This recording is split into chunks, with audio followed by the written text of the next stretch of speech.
आज पांडियान महाशय कहते जे जदि 9 तारिख दिन मुख्यमंत्री शपथ ग्रहण न करती ताले सी राजनीति संन्यास नेबे।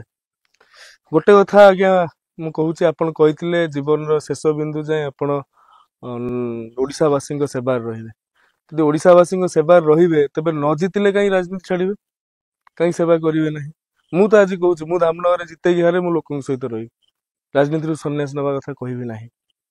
तेणु आपण जो कथा कहते आज्ञा एक पलायन पंथीर सूचना आपण भी जानी सारे। आगामी दिन में भारतीय जनता पार्टी ओडिशा सरकार करुच्ची आपण एठी रही पारु नाहंती एवं आपण आज्ञा दीटा घर आमर गोटे घर आम घर ओडिशा आम अलग राज्य जाई परिबुनी।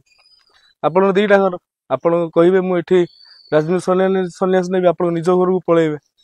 किंतु आपण कोन पई धर्मेंद्र भाई को कहउचंती धर्मेंद्र भाई भी कहतु सी राजनीति संन्यास नेबे कहीं से जनसेवक मूलरू सी राजनीति आरंभ कर लोकंकर सेवा पाई लोकंकर कल्याण पाई जितवा हारिबाटा कोन राजनीतिर आगे एकमात्र सार कथा एकमात्र सिद्धांत से कथा नुहे।